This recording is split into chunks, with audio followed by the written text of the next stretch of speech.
5, 4, 3, 2, 1. Thunderbirds are go.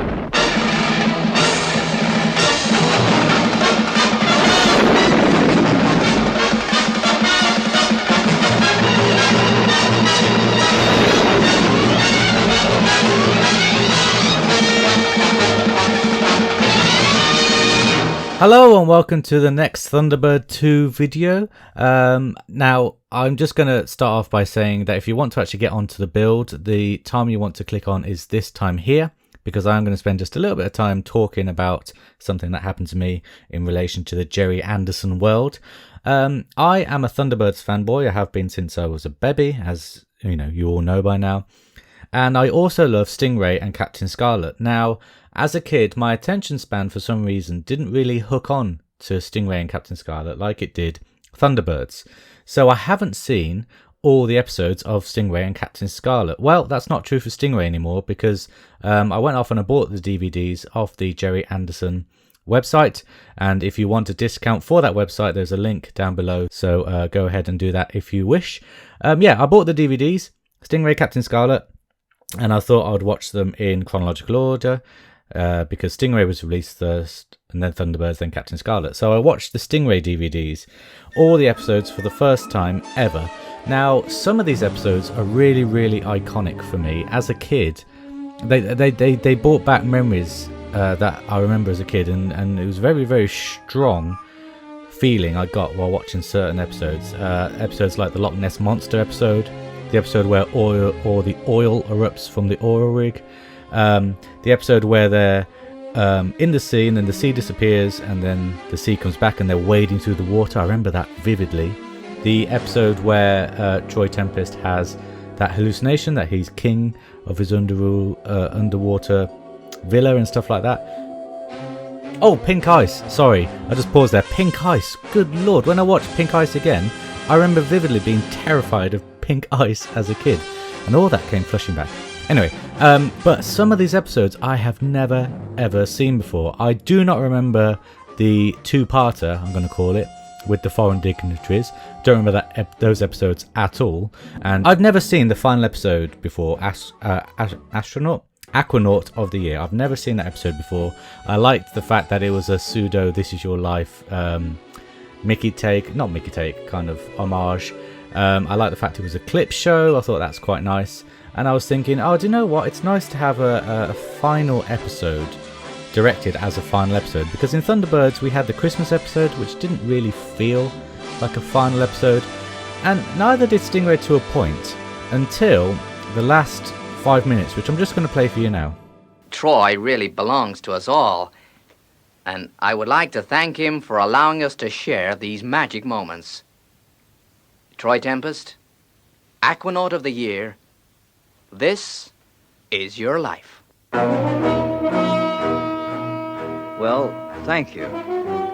To me, this will always be a great moment. Just one thing I'd like to say. You asked Atlanta if there was a romance between us. Well, I think the moment is right for me to say that that's battle stations. Unidentified craft in Marineville approaches. Captain Troy Tempest to report to tower immediately. Well, I guess Atlanta's right. There's no time for romance. So long. Atlanta, I'm going to the tower. I want you there in 5 minutes. Phones, mariners, stand by with Troy to launch Stingray. Thanks for a great show, but I'm afraid whether you like it or not, this has got to be the end.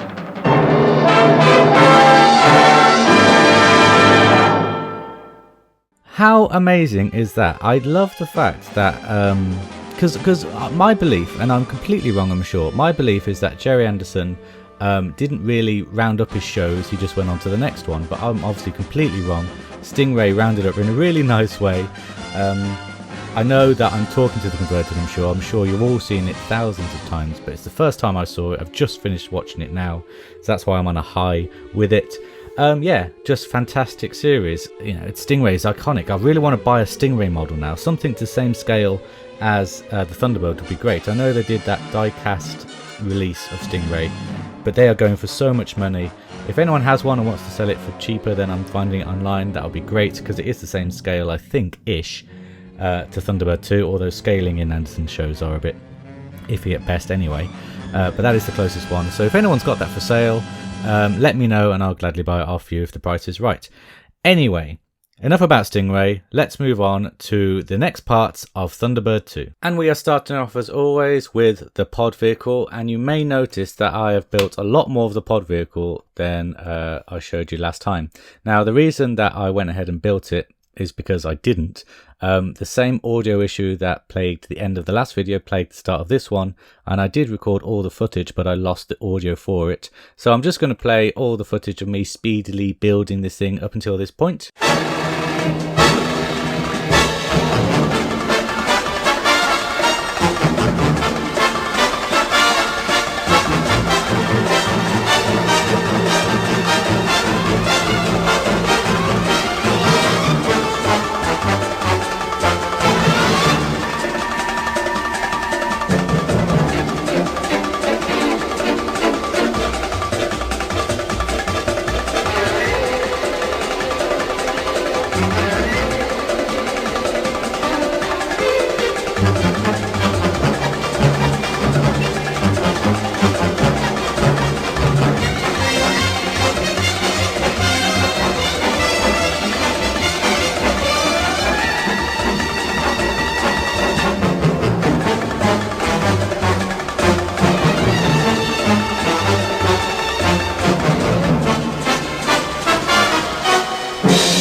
And hopefully one day I'll be able to build an elevator car in its entirety on this channel, because the first one had the wheels that were already built, and then this one, you know, you missed out this part. So for elevator car number 3, hopefully I will build it all on the channel and you'll see it in its entirety. If that speeded up footage wasn't enough for you and you want to know how to build it to this stage, I'm going to put a card up here to the first elevator car, and it's pretty much the same build instructions. So go watch that video if you want to know how to build it. But I'm going to carry on and put the actual shelving unit, or the tarmacy part, this part, onto this elevator car now. And to start off with then, you'll need these yellow parts here. Just clear the way. Make that roll away. Okay, right. So we have the back or the front part here. And it's exactly the same part as here. And then we have the 2 side parts with the number 2 this time, obviously because it's elevator car number 2. And you see that there's a little lip on top of the number 2, and the 2 will hang down, and you'll see there's a little lip there as well. So what you'll need to do is line up all of the parts like this, so that the little lips are facing outwards like that. So I'm just going to go and glue all these parts together, and then I'll be right back with you. And when the framework is all done, it will look like this.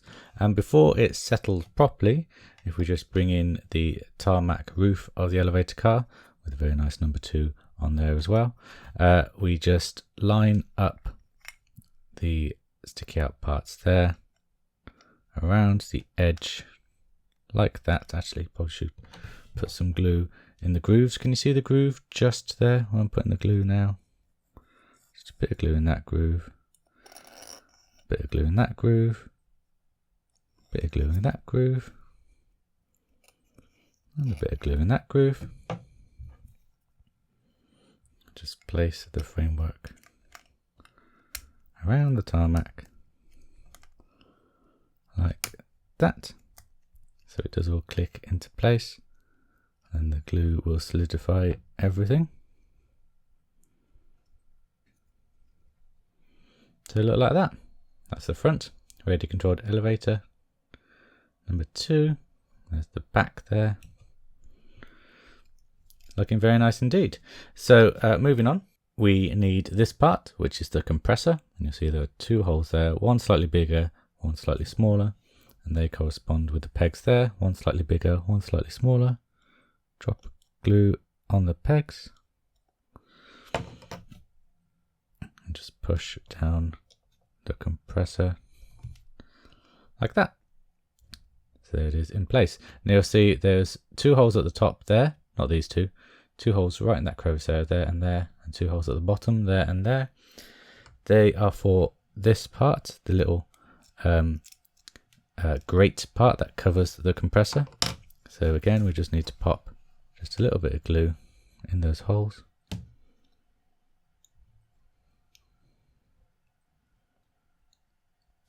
Like that. And then just pop in. It is exactly the same, it's symmetrical, this part, so it doesn't matter which way around it goes in. Just push it in there like that. Oh, sorry. Add a bit of pressure so the glue starts to stick. And it looks great like that. For the next part, well, the next part is this part, which again is symmetrical. And it's got this part here, which will connect to the car, and then these two plugs, which will connect to the top. And I lied, it's not symmetrical. This one is slightly thicker, this tube here. This one is slightly smaller to correspond with these two holes. So let's just put some glue in said holes and on the tips there as well. Just secure it down in there like that. It pushes quite a way in, but it is nice and secure. There we go. And the last two pieces are these two pieces here. If you can see, there we go. You need to face them this way. So we've got the sticky out part going inside the vehicle. And then you just pop glue in the holes like so. Just going to glue the tabs as well to make it nice and secure.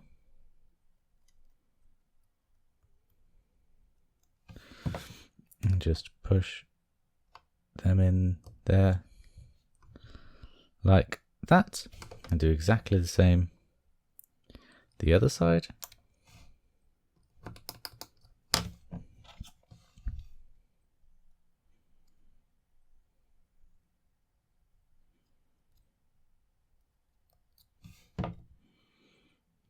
Facing inwards like that.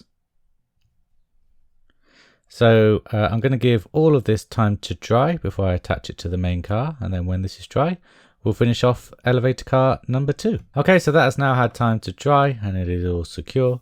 So let's bring in the main part of the vehicle here, and we just need to attach the roof to these 3 holes here. So we can put glue in this middle one here, but as these have no bottoms, it is better to attach the glue on to the pegs for the outer ones. So just going to do that. Just a bit of glue on there, a bit of glue around on that one, and a bit of glue on this one, and then for the center one, glue in there to make it secure. Make sure you get it the right way around with radio controlled elevator facing this way, and just push it down like that. There we go.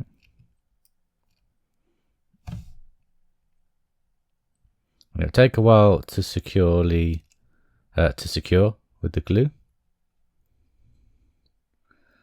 but while it is still wet, let's have a look at it. Radio controlled elevator car number 2, all done. And it is very similar, of course, to the master elevator car number 1 here, but the only difference I can see, apart from the numbers and what they're called, this one has a cockpit with a little canopy over it with the 1 on, and this one doesn't have any cockpit. It's just got the number 2 sticking out there like that, and that is the only differences that I can see. Both gorgeous models. Looking forward to getting all 4. Maybe a scale model of the Fireflash would be sweet as well. If you want to do any extra issues, DeAgostini, Fireflash is definitely one of them. And here is a photo of both elevator cars with the other pod vehicles that we have done this far. A sea of orange, apart from that one yellow Thunderbird 4 there. And not to give too much away, but next week it isn't going to be an orange pod vehicle. In fact, it's not really a pod vehicle at all. So tune in next week to find out what that is, but there might be a little slight clue in the credits with the picture there. But yes, that is radio controlled elevator car 2 all finished. Let's move on to the Thunderbird 2 parts in this video.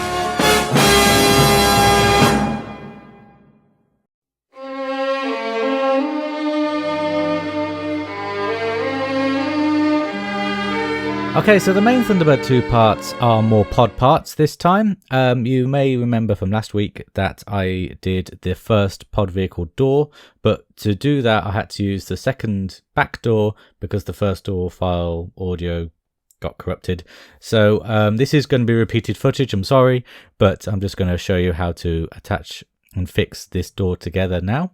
So the first thing you need to do is get this part here and flip around this grey part here. You'll see that there are hinges just here, and what you'll need to do is eventually that part will attach there and move like that. Now to do that you'll need the tool that is provided in these issues as well, which is very nice of them. Focus, there we go, you can see that there. And you'll need these tiny little pins there. Now what you'll need to do is line it up like this and just push the pin.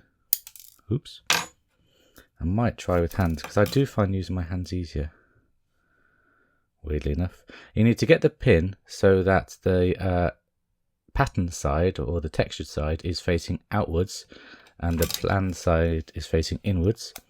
Just position the hinge like that and just push it into that hole there, through the hole in the hinge part, which is a little tough to do. There we go, and through there like that. So we have the texture part sticking out, and then you just push down on the texture part with this tool to secure it in place. Push it down to make sure that none of the pin is showing, like that, and you see you got that first hinge attached. Now to do the same for this hinge, if I can find the little pin part. Where's that gone? It's all the way over here. Right. So the non-textured end first, and just push it into that hole there, through the hinge part, like that, and then just push it down with the tool. So it is flat and you can't see it, and that is the hinge of the door all installed. Very nice indeed. So the next thing you need to do is attach this part here, which is kind of the fastener for the door to the rest of the pod, and you just put it into this rectangular bit there so that the sticky up nubbing part faces like that in the center of that grey part there, like that. And then the final thing, you just attach glue to these 4 ports here and for these holes there, and just push down the 3 onto the grey part like that. Now it does take a while to dry with the glue, so give it a good push down and leave it for a little bit. And here is the door all complete, and I have attached the springs on to this door as well. There you go. Oh, one has just flown off. Let's just put that back on. So yeah, this is the door that you saw in the footage, and last week and in the footage that you just saw, you may have noticed that I put this one on, this part on the wrong way round. You need to have the flat green part facing the way of the 3, and then this texture part facing the inner door. And here we have the door that came last week with the ridge, the front door and the back door, and these are all set now to go on to the next part of the, oh, these springs keep flying off, look at them. But they are all set to go on to the next part now of the pod vehicle, and there's a reason why I've laid down this white cloth. It's because I don't want to get any scratches onto the floor of the pod vehicle. How awesome is that? Plus these parts here as well, which we'll come on to at a later date. But look, this is the complete floor of the pod vehicle, at least the inner floor, if that makes sense, the inside of it. The outside of it with the wheels come at a later stage, and yeah, it's very, very nicely done. You got the lines there to mimic wood. Maybe not wood. I don't think the pod vehicles will be made of wood, but they're very nicely done. And then we'll add loads of extra parts to fill in all these gaps. Same with this part here. Lots of extra instruments and stuff to come. And as you just saw, what you'll need to do to attach these parts is flip this one around so it is facing this way with these 3 holes there, those 2 holes there, and just... Wait, am I doing this right? How do you attach this part? Like that. Okay. So you attach it like that with really nice design. The groove of the flooring masking the join there, which is nice. And then we have these parts all lined up ready to screw in. So we're going to screw into this hole, this hole, this hole, and this hole now.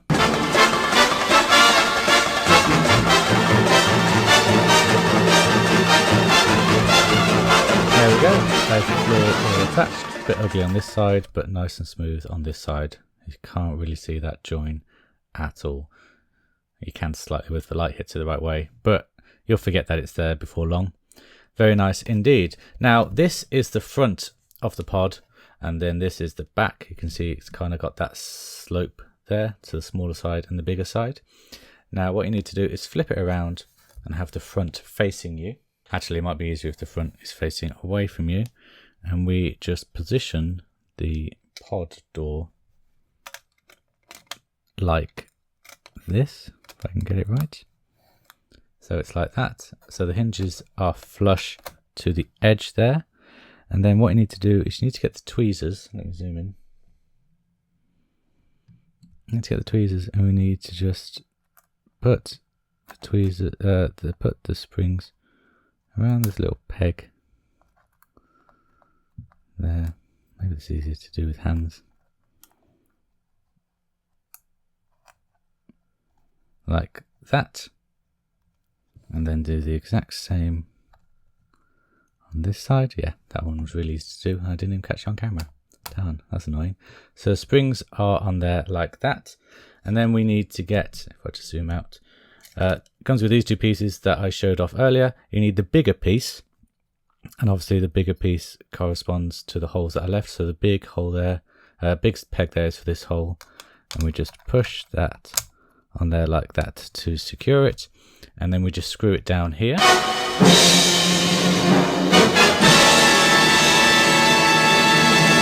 Like that. So that door is on there securely, and you see that it is painted brown here for the hinge, which is very nice, and it will go up there like that.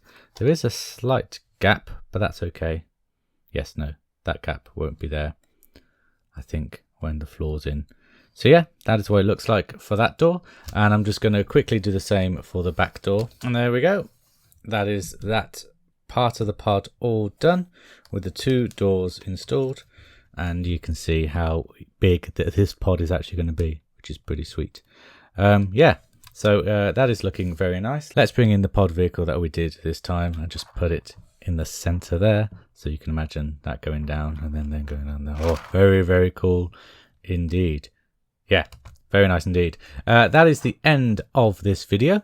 Hope you have enjoyed it. Like I said last week, it's going to be pod parts from now on for the foreseeable future for Thunderbird 2. But of course, we're going to have loads of different pod vehicles coming, including a very special one next week, which is going to be filmed in its entirety, and I might get some help with that one actually. So I hope you'll join me next week for that. Until then, guys, take care. FAB. Bye bye.